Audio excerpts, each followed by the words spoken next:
The morning sun spilled across the chrome edges of Maplewood Diner, a place where the smell of butter and syrup usually promised warmth and comfort. But on this particular day, the light couldn't erase the darkness that crept into the hearts of a few cruel boys. At a booth near the window sat a girl in a wheelchair, her plate of pancakes resting in front of her like a fragile shield against the world. Her name was Clara, and though her face carried the quiet strength of someone who had endured much, her trembling hands betrayed her unease. The boys at the next booth didn't just laugh at her. They crossed a line that should never be crossed. One of them slapped the plate from her lap, sending the food crashing to the tiled floor, and another pushed her wheelchair back with a mocking shove. The diner froze. The laughter of the bullies rang louder than the clatter of falling plates. Clara's eyes welled with tears she tried so hard to hold back, but humiliation burned hotter than pain. If you believe that kindness should always conquer cruelty, that second chances matter, and that no one deserves to be treated this way, take a moment right now to like this video, comment, share it with others, and subscribe to Kindness Corner. Together, we can remind the world that compassion is stronger than hate. Clara's life had never been easy. She was born with a spinal condition that left her reliant on a wheelchair, but her parents always told her that her spirit was meant to soar, even if her legs could not. She clung to that belief, though the world often seemed determined to crush it. Every day, she faced quiet stares, whispered remarks, or the pitying smiles of strangers who couldn't imagine her life. But what she faced that morning in the diner went far beyond pity. It was cruelty sharp enough to wound the soul. As the boys jeered, others in the diner lowered their heads. Some shook their heads in disapproval but did nothing. The waitress, her hands full of coffee cups, froze in the aisle, fear etched on her face. Clara bent down awkwardly, trying to gather her pancakes with trembling hands, desperate not to make more of a scene. That's when another hand reached down, not rough, not mocking, but gentle. An older man, gray at the temples, quietly picked up the plate and set it back in front of her.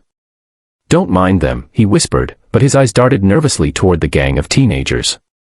The man's kindness was a small candle flickering in a room full of shadows, but Clara still felt exposed, broken in ways no one could see. She sat quietly after that, her appetite gone, her throat tight with unspoken words.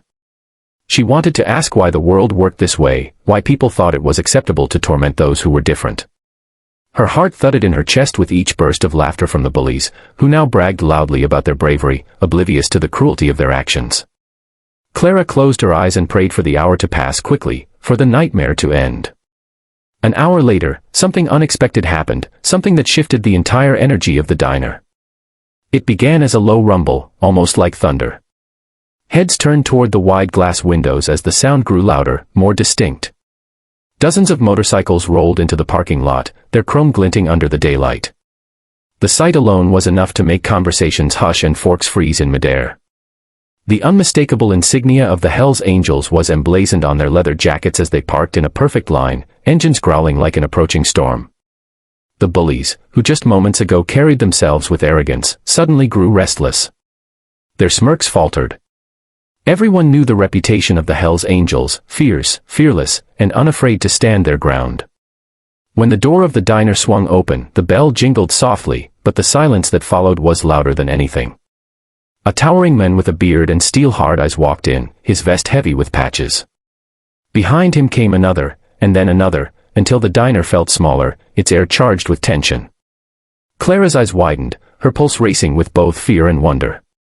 The man at the front scanned the room, his gaze sharp as it swept over the bullies. Then his eyes softened when they landed on Clara. It was as though he understood everything without a single word being spoken. He stepped closer, his boots heavy on the tiled floor, and knelt beside her. For the first time since that morning, Clara didn't feel small. She felt seen. Protected. The leader, whose name was Rourke, turned his head slowly toward the bullies. They sat frozen, pale faces betraying their guilt. No one dared laugh now. Rourke's voice was low, steady, but powerful enough to cut through the silence. Though Clara couldn't hear his exact words, she saw the shame wash over the bullies' faces as their bravado melted away. One by one, they slid out of the booth and stumbled toward the exit, heads lowered, avoiding every gaze. They didn't dare meet Clara's eyes again. Outside, the motorcycles formed a wall of steel and leather, ensuring the boys' humiliation was complete before they fled. But Rourke didn't stop there.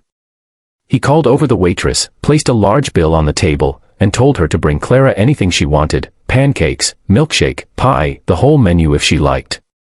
He told her she was stronger than any of the cowards who had tried to break her spirit. Then, in a gesture no one in that diner would ever forget, he removed his own leather vest, draped it gently across Clara's shoulders, and told her she was now family. Tears streamed down Clara's face, not tears of humiliation, but tears of gratitude. In that single hour, her life had shifted. What began as a morning of pain became a moment of profound transformation. She realized kindness can come from unexpected places, and that sometimes the fiercest-looking people carried the softest hearts. The diner erupted in quiet applause, some patrons wiping tears from their eyes. The waitress hugged Clara, promising her that she'd never again sit in that diner feeling invisible. For the first time in a long time, Clara felt a surge of hope. She realized that though cruelty existed, so did courage, and sometimes strangers could step in to rewrite the ending of your story. If this story has touched your heart and reminded you that kindness can rise even in the most unlikely of places, please take a moment to like this video, share it with friends, subscribe to Kindness Corner, and leave a comment below. Your support helps us continue spreading stories that inspire and heal. Before we end, I have one special request. Comment below what you would have done if you were in that diner that day. Would you have stood up for Clara? Your words might inspire someone else to act with courage when the moment comes.